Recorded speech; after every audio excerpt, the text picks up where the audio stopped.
To know about your lineage. Always known. You know, the journalists always like to make fantasies, and they said I discovered when I was 15 who I was. I always knew, because a eunuch had told the nuns, and I always knew who I was. But I wanted to see my father, but you know, I was told all sorts of things about him, and I was not allowed to go to India before my majority. Majority was at that time 21 years old. So I could not go before 21 years old. And how was it the first time you met your father? Well, that's a long story. It was very nice, but Lucknow was a little special and difficult for me. I could not get out of the house, and I was not used to this sort of thing. Let us talk about your book that you've written. You are actually down in India for the publication of your book in English. Let's talk about your book. Yeah. My book is a freedom fighter, one of the main freedom fighters of India during the Sipahi, what's called the Sipahi rebellion. I mean, and to me it was such a surprise that she's not known at all in India, apart from Lucknow, where she's very well known, and Awadh, UP, part of UP. She was Begum Hazrat Mahal, and in fact she kept the English at bay for 2 full years. And you know what happened when the British wanted to take Awadh? Awadh was the richest state of North India. They exiled the king, Wajid Ali Shah, in Calcutta.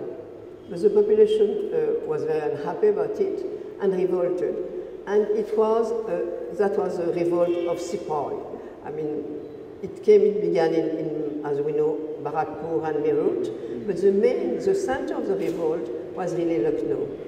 And when the Sipahi revolted, they needed a figurehead, they needed somebody to be, you know, and they went to the wives of the king, and the youngest, the fourth wife, Hazrat Mahal, said, yes, I am ready, and my son, who is 10 years old, is ready. So the son of 10 years old was crowned, and and she became the regent, of course, the ruler. And this woman who had always been in Purdah, she was a Muslim woman, of course, but anyway, she had been confined. She revealed herself as a very, very strong, a very political, very intelligent woman, and very, very courageous. The English were calling her the soul of the revolt, the soul of the Sipahi rebellion, imagine. And they also said something which I quoted in my book: the Begum of Awadh has more courage and strategic sense than all our generals put together. Finally, towards the end, let's just ask about, you know, your Indian side of your heritage. I mean, how are things now? Do you still keep in touch often with your father's side? Yes, of course. I come to India every 2 years or every year, depends. I have a brother that you know, I'm sure, Muzaffar Ali. He has been doing this beautiful film, Umrao Jan. He has now a fashion thing, and he's also doing this concert in Delhi, Sufi music. In fact, I'm very interested in Sufism also.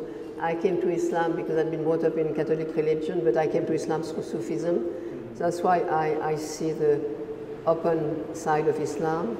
And you know, in one of my books, I quote Ibn Arabi, who was a great Muslim mystic, and I quote at the same time Bhagavad Gita. And they say the same things, you know. They say exactly the same things, you know, in part of it. So because I really think that all religion, when you go deep enough, say the same thing. The difference is only in rituals.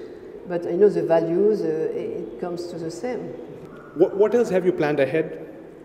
Yes, I have a plan, but I'm not sure, so I won't talk about it. Okay, thank you. Thank you once again for being with us. Bye-bye.